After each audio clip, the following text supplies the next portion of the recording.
나노기술은 물리, 화학, 생물, 기계공학 등 다양한 분야에서 활용되고 있습니다. 하지만 나노물질의 독성은 초미세먼지, 미세플라스틱과도 연관성이 있어서 주의가 필요하다고 하는데요. 네, 오늘 주민피플에서는 경희대학교 동서의학대학원 융합건강과학과 박은정 교수와 함께 관련한 자세한 이야기 나눠보겠습니다.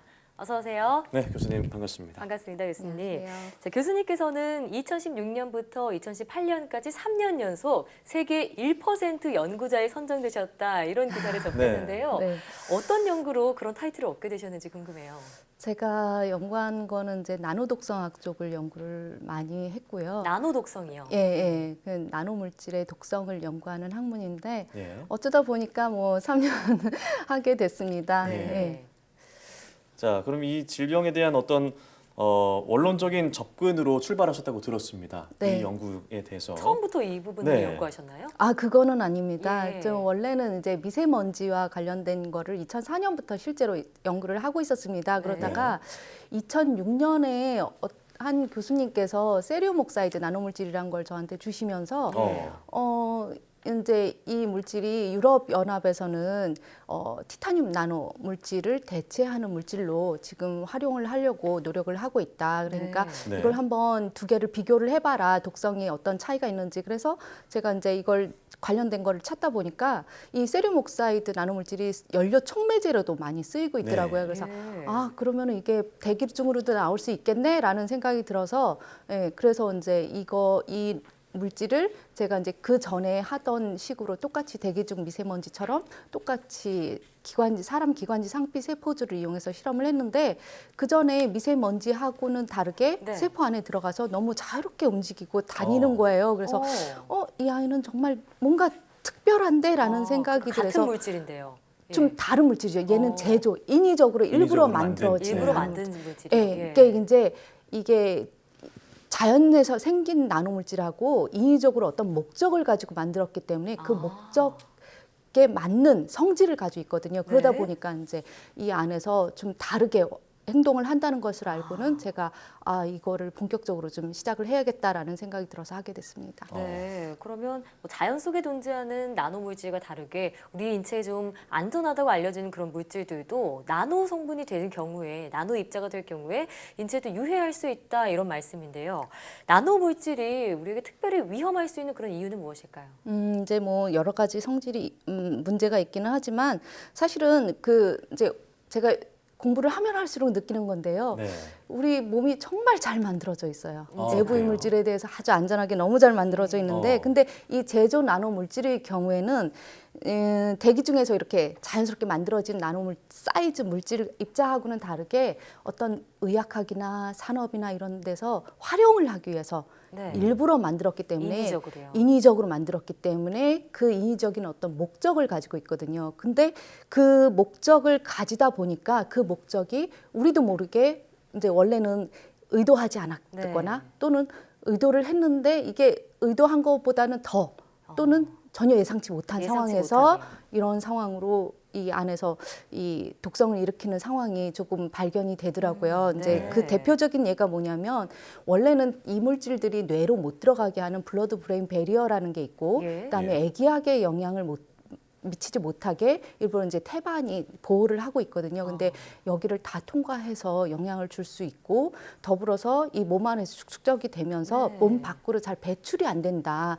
그러면서 그 안에서 염증도 일으키고 여러 가지 다른 위해 효과를 일으킬 수 있다라는 것이 검증이 되면서 이제 이 제조하시는 분들하고 화학공학이나 이런 데서 만드시는 분들하고 저희 독성하는 사람들이 어떻게 하면 좀 더 안전한 나노물질을 만들어내서 잘 활용하고 우리 나노산업이 발달할 수 있을까를 머리를 맞대고 지금 연구를 하고 있습니다.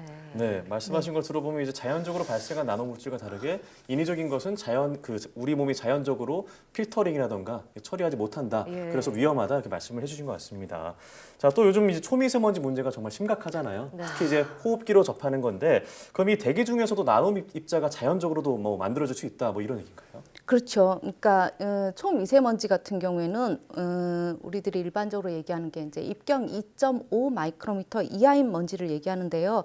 한여름에 아마 비 소나기가 그냥 억수같이 쏟아지고 나면은 공기가 되게 맑잖아요. 깨끗하죠. 그렇죠. 그러다가 어느 날 갑자기 보면은 뿌얘져 있고요. 똑같이 예. 뿌여져 있잖아요. 그런 것처럼 이게 이제 그 대기 중에서 어떤 그 공기가 가스상이나 액체상이나 고체상이나 대기 중으로 이렇게 나오게 되면은 그 입자들이 서로 달라붙기도 하고 또는 화학적으로 이렇게 결합도 하고 그러면서 사이즈가 조금씩 커지거든요. 그러면서 나노 사이즈에서 마이크로 사이즈로 점점 커지게 되고 심지어는 이제 옆 사람이 이렇게 방귀를 뀌면 방귀 낀 냄새도 그 입자에 붙어서 그 저 성분도요? 호흡기로 들어와서 저희가 코로 냄새를 맡을 수 있게 되는 것입니다.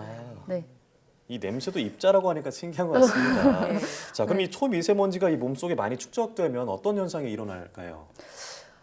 초미세먼지 같은 경우에는 이제 입자 사이즈에 따라서 일반적으로 현재까지 알려진 바에 따르면 입자 사이즈에 따라서 호흡기를 통해 노출이 됐을 때 들어갔을 때 입자 사이즈에 따라서 그 분포하는 위치가 다 달라요. 어디까지 갈 수 있는지가. 네. 근데 네. 초미세먼지는 아주 폐폭 깊숙이까지 들어가서 축적이 될 수 있고 그러면서 이게 이제 거기서 빠져나오지 못하니까 만성 염증도 일으킬 수 있는 뿐만 아니라 폐포 안에 폐포를 둘러싸고 있는 미세 혈관들이 있거든요. 네. 그러다 보니까 이 미세 혈관하고 폐포 사이에 어떤 가스 교환이 이루어지는데 그 가스 교환에도 영향을 줄 수 있어서 모든 몸 안에 있는 모든 조직들은 다 산소를 필요로 하는데 그 산소 공급에도 문제를 줄 수 있지 않을까. 그러면 모든 신체 조직에 네. 영향을 줄 수 있지 않을까라는 네. 생각에서 더 열심히 연구를 연구를 하고 계시는군요. 있습니다. 네. 뭐 이런 미세먼지와 관련된 어떤 호흡기의 문제도 있겠지만 또 요즘 떠오르는 게 미세 플라스틱 문제가 심각하죠. 심각하잖아요.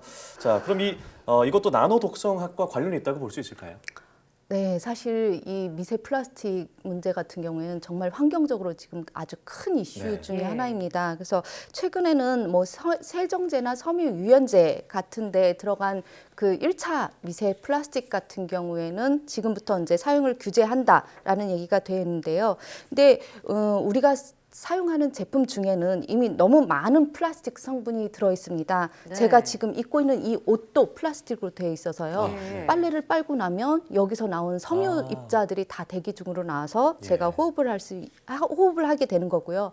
그동안 우리들이 사용한 미세 플라스틱이나 세정제나 섬유 유연제 같은 데 들어있던 미세 플라스틱들도 이미 우리 환경 중에 다 가 있고 네. 이 환경은 또 돌고 돌기 때문에 그러다 보니까 결론적으로는 우리가 이제 다시 노출이 되게 되는 이런 상황으로 몰려가고 있습니다. 예. 아니 그런데 우리가 늘 일상 속에서 쓰는 자외선 차단제 역시도 나노 독성 물질과 관련이 있다고 들었는데 이 부분만 짧게 한번 설명해 주시겠어요?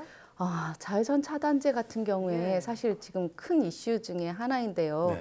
사실 그 자외선 차단제가 저 이제 안 바르게 되면 피부 노화를 또 그렇죠. 촉진을 하고 네. 또 네. 그 피부암을 유발할 수 있고 그래서 필요한데 근데 제가 항상 몇 번 말씀을 드리는 것 중에 하나인데 이 아이가 각질 세포가 있으면 네. 흡수율은 좀 떨어지는데 네. 근데 그런 유해 물질들이 들어갈 수 있는 그런 그 확률이 되게 낮아져요. 그래서 저는 이제 두 가지 그 자외선 차단제를 또 나노 물질들이 들어 있으니까 가급적이면 저희 이태리 타월 네, 뭐 이런 때를 걸 밀지 때 말고 팍팍 민 사용해라. 다음에 바로 바르는 것만 좀 네. 자제를 해주십사 하고 부탁을 드리고 있습니다. 그렇군요. 네. 그런 우리가 일반인들이 몰랐던 방법들도 있었군요. 예. 네. 자, 그럼 이 교수님의 앞으로의 계획이 무엇인지 좀 간단하게 들어보고 싶은데요.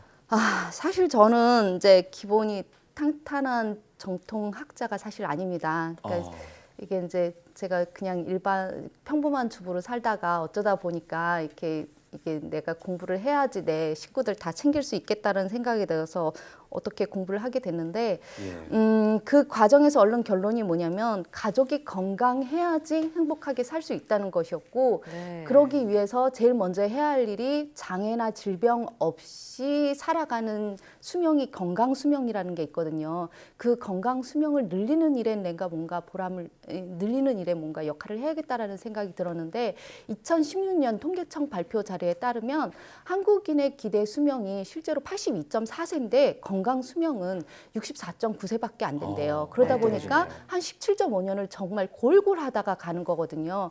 그래서 저는 이제 결국 그 고령화 사회가 계속되면서 결국은 이것이 보건의료비 부담도 되고 요즘처럼 젊은 친구들이 지금 안 그래도 직장 못 가져서 힘든데 거기에 네. 더블 케어의 부담까지 주는 상황이 될 것 같아서 네. 제가 할 수 있는 게 뭘까 생각을 하다가 이 건강 수명을 늘리는 일에 연구자로서 할 수 있는 역할을 해야겠다라는 생각이 들어서 여러분들이 이제 이 각 분야에서 일하시는 분들한테 건강 수명 연장의 중요성이 예. 어떤 것이 있고 또 이거를 알리고 또 그걸 통해서 그분들이 일을 하실 때 또 필요한 과학적인 데이터가 있거든요. 네. 그러다 보니까 제가 실험을 할 수 있으니까 네. 제가 그런 객관적인 데이터를 만들어 드리는 일을 제가 하면 괜찮겠다라는 생각이 들어서 그걸 위해서 열심히 뛰고 있습니다. 네, 그래서 지금까지 네. 연구를 하신 건데 오늘 이 시간을 통해서도 많은 분들이 이 나노 물질의 위험성에 대해 한번 경각심을 느끼셨으면 좋겠네요. 오늘 말씀 잘 들었습니다. 네, 고맙습니다. 감사합니다.